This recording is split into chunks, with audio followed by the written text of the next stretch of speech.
Welcome to CC, the Classic Car Show.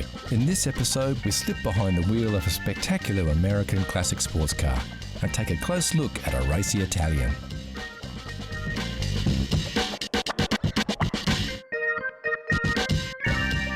We slide on the overalls to see how this old girl is still on the road after all these years. Also on the show, how well do you know your chrome? We'll put you to the test. We'll look at a car of today that may well turn out to be a classic of tomorrow. Plus, a very cool open-top classic from the early years of the Japanese car industry.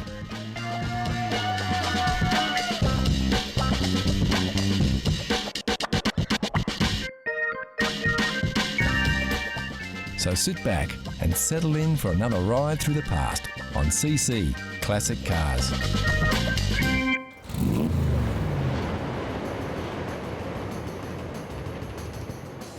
Japanese car manufacturer Datsun is probably best known for holding the title of the world's best-selling sports car, thanks to its 70s performer, the 240Z. There were more humble beginnings for Datsun in the sports car market, and many consider their previous effort a much more desirable classic roadster.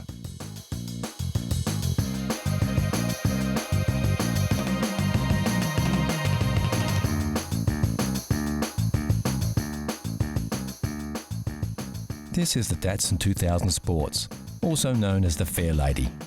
The Fairlady was created in the classic tradition of the British open-top roadsters, popular in the US in the mid-60s to give Datsun a foothold in the world sports car market.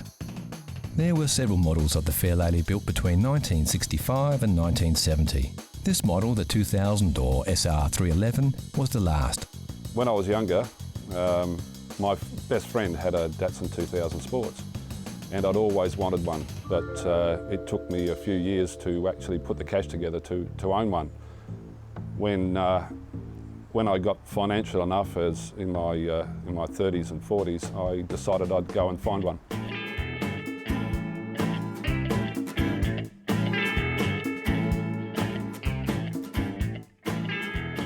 Robert purchased this car from a magazine while he was overseas and didn't expect the car before he bought it.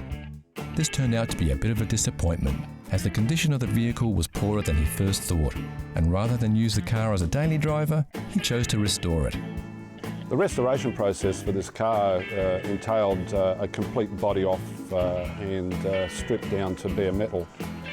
One good thing about these cars is that 6 bolts and a couple of electrical cables, you can lift the body completely off the chassis, so you can do one part at a time.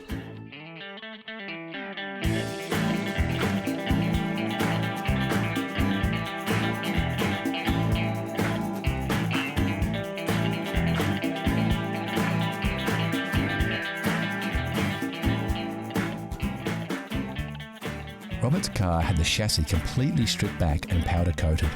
All new suspension components were fitted, and whatever needed to be replaced on the car was replaced. As they had 3 cars in the workshop at once, and as this vehicle was to be Robert's daily driver, he chose to use the best parts from the 3. And considering this Datsun Roadster has been on the road for 15 years since its restoration, it's a credit to the work done to see it still looking so good. The Datsun 2000 Sports has a 5-speed gearbox, a 2-litre, 150 horsepower engine, and will happily cruise all day at 100 miles an hour. Reliability was also a selling point. Originally designed to compete in the American Sports Car Championship in a 12-hour Sebring race in Florida, the 2000 Sports was built to endure long-form racing conditions. This racing pedigree has withstood the test of time, and these little Datsun Roadsters are famous for their up and go, while other roadsters of the same era are often breaking down.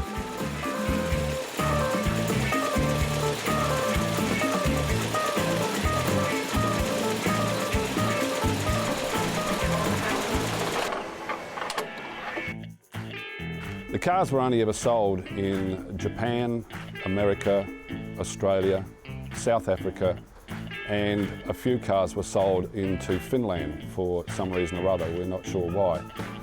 But there are about 30-odd thousand sold in the States, 2,500 sold in Australia. And these days, very, very hard to come by good examples. Most cars in the 70s were thrashed pretty hard by young guys because they were cheap to buy. They went quick, so people bought them, crashed them, and now most examples that you buy have been rebuilt a few times, and they're full of plastic. So it's very hard to come by a very good car.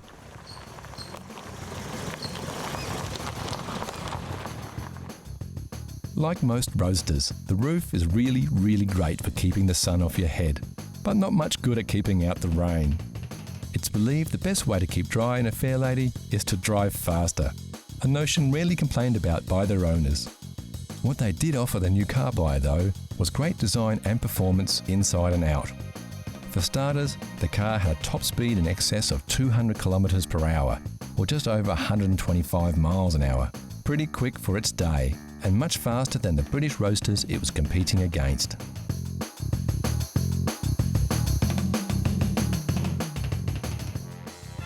This was most likely due to two factors. The buying public was still infatuated with British roadsters from MG, Austin Healey and Triumph, and pricing was competitive. Also, the Japanese car maker had yet to cement its reputation as a quality car builder, and it needed time to develop and prove its product would last through the years.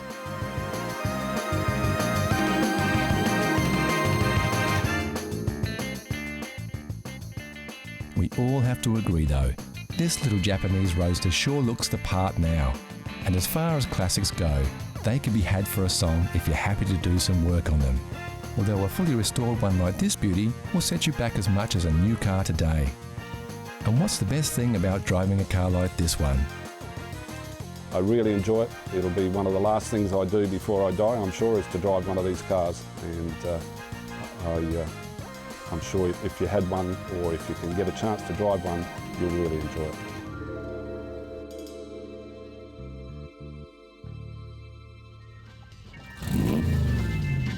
Here's a challenge for all you classic car fans. Know Your Chrome gives you a peek at some close-ups of classic chrome. Look at the shapes. Do you recognise the lines? Can you tell which car sports this shiny styling? It's too early for clues, but we can tell you it's a car, it's a classic, and it's very cool. Look closely, and we'll give you more hints later in the show. Next on CC, the Classic Car Show. A barn find that's made it back on the road. A Porsche great of tomorrow, and a groundbreaking US classic.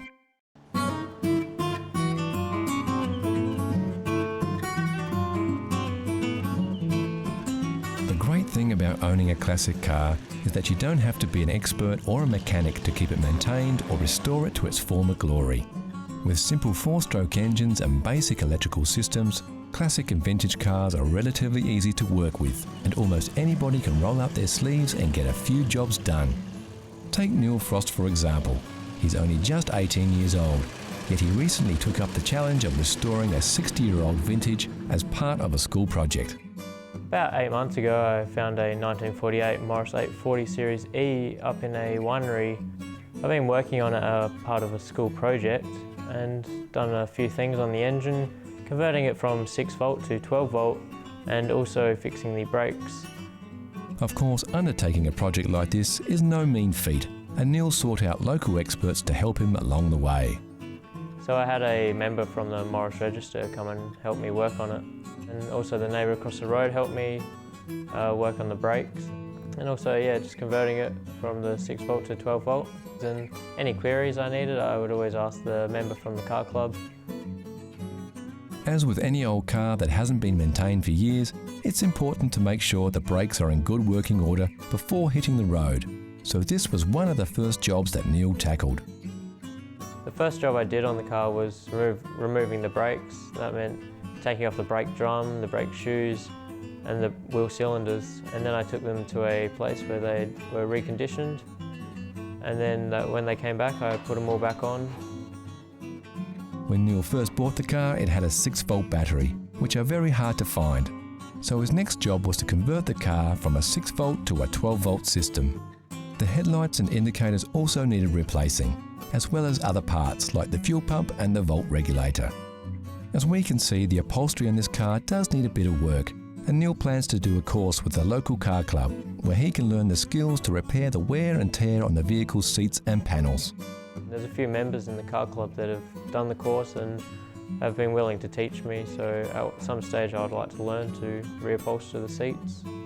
One of the reasons Neil chose to work on a Morris 8 was that, although the car was built in 1948, it's still relatively easy to find spare parts.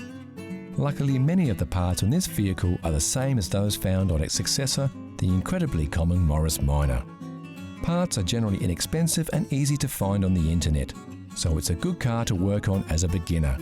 Yeah, it's a good car for a beginner to work on. They're very simple, not too complex. The modern cars like today are there's wires everywhere and they're very hard to sort of get your hands in, where these are just straightforward. You've got the engine, wheels, just pretty much what a car is. One day Neil plans to spend some time on the bodywork by removing an odd dent and even giving the whole car a respray. But for now, Neil's just happy to have completed his project and got the car roadworthy. Best thing about working on this car was that I got to finish it and now I get to enjoy driving it. As it was easy to work on, it didn't take too long, and now I can just sit back and enjoy driving.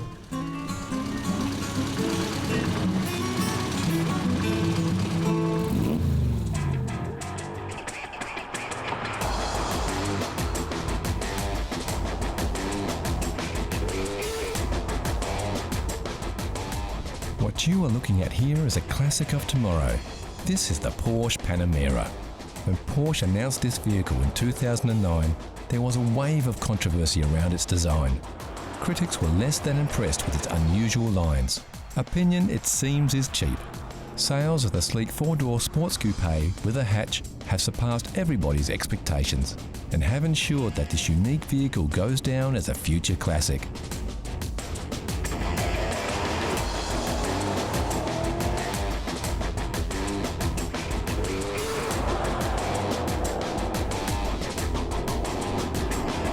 So why is a four-door hatch so popular?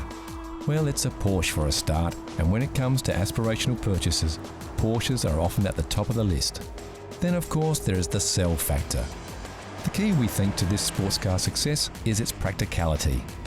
We are guessing most Porsche buyers are males over 40. Therefore they often have wives and kids. So what kind of sports car can a family man really buy without looking selfish? Here it is, the Porsche Panamera, today's classic of tomorrow. And why is it a classic of tomorrow? It seems every Porsche becomes a classic. So on this one, we're just going with the flow.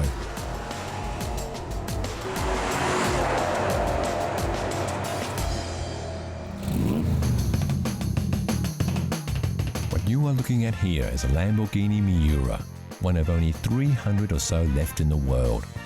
Credited as being the first commercial mid-engine sports car, only 764 Miuras were built between 1966 and 1972. Miura was an important design step for the Italian car maker. While company founder Ferruccio Lamborghini wanted the company to create powerful, sedate touring cars, three engineers, Gianpaolo Dallara, Paolo Stanzani and Bob Wallace, developed the prototype in their own time. It went on to be a hit in the 1966 Geneva Motor Show, and body stylist Marcello Gandini got most of the credit. The Miura was a vehicle firmly placed between decades. Classic 60s styling combined with some 70s experimentation. This resulted in a car that was truly unique. Some consider the pop-up headlights to be a fad of the time, but in actual fact were a necessity. For the car to be legal in some countries like the USA, which had regulations on minimum headlight height, rather than restyle the body, the headlamps would raise up via small electric motors.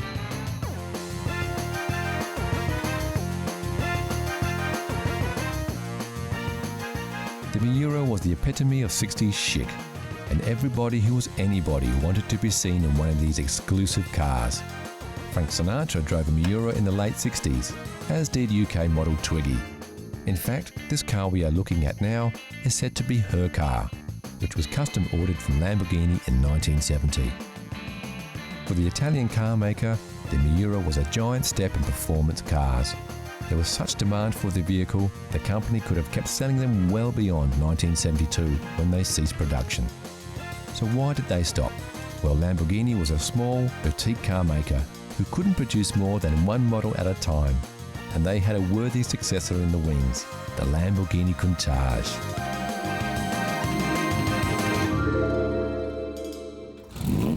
So how well did you go with your first peek?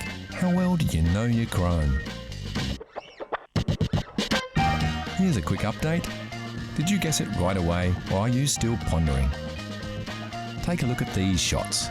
We're showing you a little more of the car here, so you should be able to pick it. The answer is coming soon.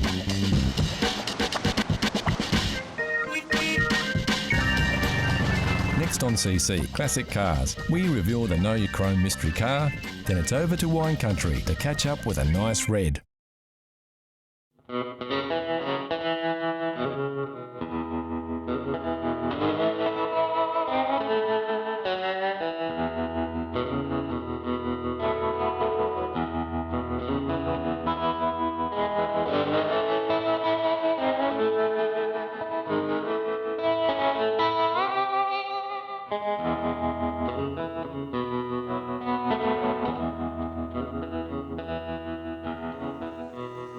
Some cars seem to be locked into a time, even though they span several decades. When most people look at the lines and designs of this classic American sports car that seems to ooze more muscle than hustle, they think 1980s.